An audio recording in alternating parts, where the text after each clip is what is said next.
What are the 7 wonders of the ancient world? Hey guys, Culture here. Today we're going to talk about the 7 wonders of the ancient world. More specifically, we'll look at why these structures were built, their significance, and what happened to them. But before we do that, let's look at the 7 wonders of the modern world. There's crash, crash, crash, crash, crash, crash, and of course, crash. Let's just thank all that's good and holy that none of that stuff actually exists. Well, the headshot does. How else do you think I got an agent? You have an agent? And a manager. You gotta get with the times, Culture. Get your nose out of those musty old history books. You could stand to learn a thing or two from these history books, Crash. If your goal is to immortalize yourself, then why not learn about the structures whose legacy has stood the test of time? When the Greeks conquered most of the known world in the 4th century BC, the eastern Mediterranean rim suddenly became open to Hellenic tourists. Guidebooks were written to help travelers choose which structures to see, with the most famous versions written by Antipater of Sidon and Philon of Byzantium in the 2nd century BC. Greeks referred to these amazing structures as themata, or sites, only later calling them thermata, or wonders. And just like that, you've tricked me into wanting to learn something. Yet again. How do I keep falling for this every— These travel guides tended to consist of 7 sites, since the Greeks thought that 7 was a perfect and efficient number with an almost magical meaning in Greek mythology. The lists also functioned as patriotic marketing material for Greek sites and artisans, the exceptions being the Great Pyramids of Giza and the Hanging Gardens of Babylon. Of course, many other lists of 7 wonders have popped up as well, from natural wonders to architectural wonders. This list, however, covers the agreed-upon ancient wonders as consolidated by ancient writers, such as Herodotus and Callimachus of Cyrene. Oh no, are you gonna be saying stupid names like that all episode? Hold on, why are you complaining? I'm the one who has to pronounce them and get yelled at by the audience when I stuff them up. Let's start with one of the wonders that might give you an idea for how to immortalize yourself. The Colossus of Rhodes is a giant statue of the sun god Helios located on the island of Rhodes in the city of the same name, an economic center for the ancient world. Oh yeah, this is the guy who spreads his legs over the mouth of the harbor, right? What I would give to look up as I sailed under that glorious sight. Get your mind out of the gutter, Crash. I hate to disappoint, but this rumor about the Colossus's pose is almost certainly false. Firstly, none of the accounts describe the statue being posed in this manner. Secondly, the construction necessary to pose the statue in this way would mean shutting down trade through the harbour whilst the statue was built, an economically non-feasible alternative for the city. So what's the big deal then? Surely there were plenty of statues to go see. What makes this one so special? Well, primarily, the statue was huge. We're talking about 110 feet or 34 meters tall. It also looked truly impressive. The exterior was composed of bronze plating supported by iron beams embedded in a stone column within. The bronze plates were systematically riveted into place to give the statue its shape. Finally, the whole statue was erected on a marble pedestal. Whilst the Colossus wasn't posed quite as dramatically as we've been told, it instead stood with its right arm holding a torch above its head. Remind you of anything, Crash? Any other statues? The Statue of Statue of Liberty! Got it! Nicely done. Unlike the Statue of Liberty, however, the Colossus was not a gift in peace, but rather a monument to victory.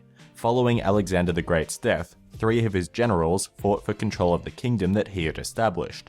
Rhodes supported one of these generals, Ptolemy, which earned them the ire of another claimant to the kingdom, Antigonus. Antigonus sent his son Demetrius to attack Rhodes in 305 BC, but his son was defeated when the people of Rhodes turned the grounds outside their walls into a mire, bogging down Demetrius's war machines. Rhodes won the battle, and to celebrate their victory, built the Colossus of Rhodes over 12 years, between 292 and 280 BC. The architect, Chares of Lindos, even sold the war machines left behind by Demetrius to fund the construction of the statue. Wow, way to rub it in their face, Rhodians. Did they also carve the words "Eat it, losers" into the statue? Nope, they just wrote this flowery poem about it. Care to indulge us, Crash? My pleasure. To you, O sun, the people of Dorian Road set up this bronze statue reaching to Olympus, when they had pacified the waves of war and crowned their city with the spoils taken from the enemy. Not only over the seas, but also on land did they kindle the lovely torch of freedom and independence.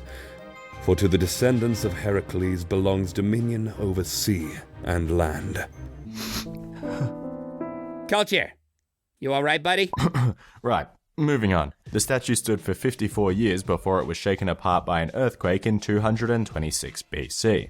The Rhodian people elected not to rebuild the statue for fear that they had angered Helios. It was in this state that the Greek travel guide writers spoke of the Colossus, broken apart such that visitors could see the stone interior. In 653 AD, conquering Saracens harvested the statue for scrap metal, thus properly ending the existence of the Colossus of Rhodes. Come on, Culture, get it together! Let's move on to the next wonder! Okay. The Temple of Artemis was a series of temples built on the swampy ground in Ephesus, dating back to 800 BC, each called the Temple of Artemis in their own time. The temples were continuously destroyed by various causes, including floods. The temple thought to be built by the architect Theodorus is of particular note, as it was 4 times larger than the temples that had come before it. In 356 BC, a man named Herostratus burnt the temple to the ground to become famous. His deeds indeed became infamous, with the townsfolk so disgusted by his behavior that he was tortured to death and a decree was passed, making it illegal to speak his name. And yet you just said it, so according to the 4th century BC Ephesian law, I could totally get you arrested for this. I don't think calling the cops is such a great idea for you. Oh please, I'm clean as a whistle. You know, now I think about it, the police never did find out who stole the zoo's lion, did they? I'm sure they'd love to hear all about it. Okay, moving right along. The greatest of these temples was built in 323 BC, the version labelled as one of the 7 wonders of the world. The architect, Scopas of Pharos, was a renowned sculptor and decided to build the entire temple out of marble. Detailed reports of the temple are given by Roman historian Pliny the Elder. The temple measured 425 feet by 225 feet, or 130 meters by 70 meters, with 127 columns holding the roof aloft at a height of 60 feet or 18 meters. Those numbers may be confusing, but to give you an idea of scale, the Parthenon, which still exists today, is about half the size in every respect, with half as many columns. The temple also contained 4 bronze statues of Amazonian women, calling back to the origin of Ephesus, which was said to have been founded by Amazons who sought refuge from Heracles. A city founded by Amazonian women? Count me in! The temple was considered the greatest of the 7 wonders by Antipater of Sidon, who said, "Lo, apart from Olympus, the sun never looked on aught so grand." It's important to note, however, that this temple worshipped the Ephesian goddess Artemis, who was known for fertility, not the same as the Greek goddess Artemis, who was known for hunting.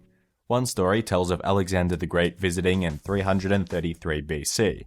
He wanted to finance the construction of the new temple in exchange for credit as a builder on the project.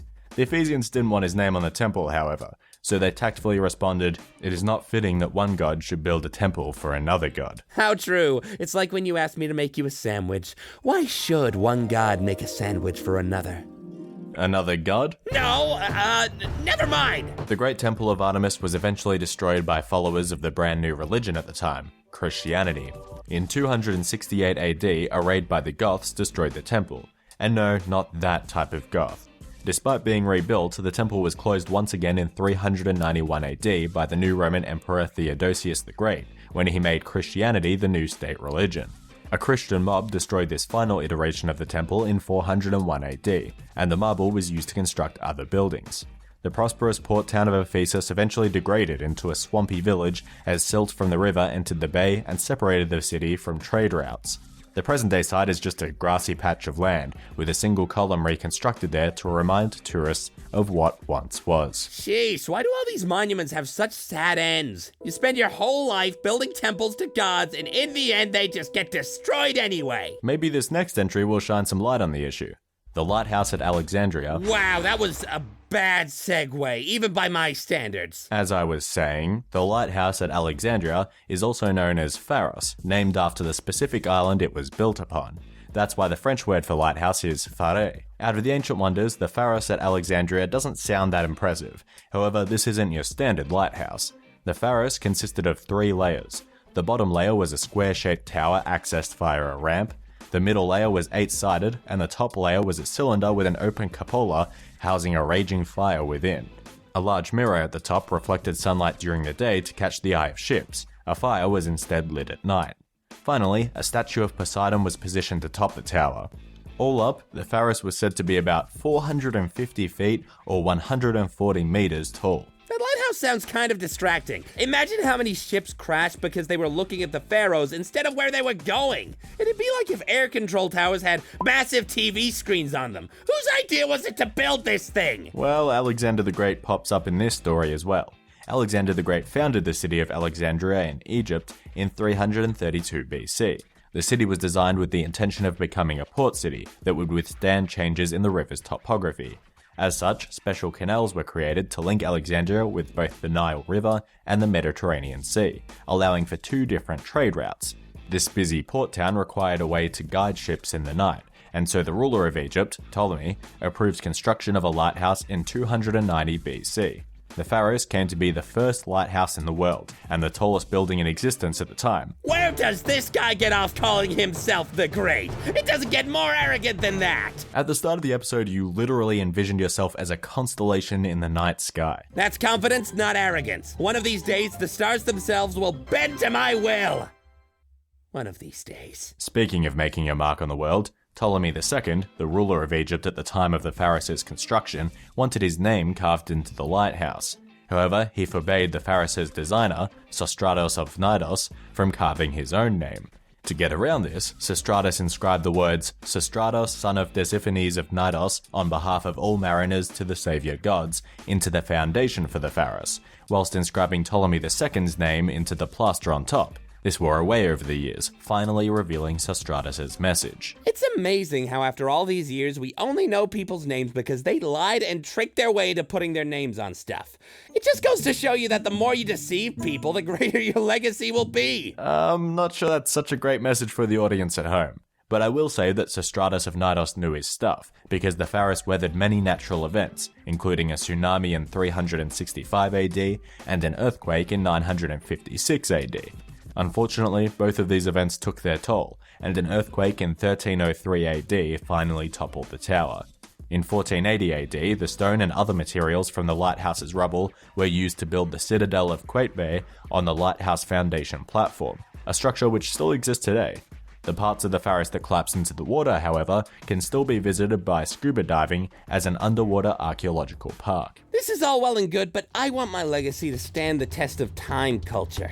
All of these structures have degraded over time, and now there are new sights to see. I don't want to just be a relic of the past replaced by a shinier new model! Well, we're not done yet, Crash. Maybe we can find some inspiration in the remaining 4 wonders of the ancient world. But we don't have enough time for that today, so you'll just have to wait for part 2. A 2-parter?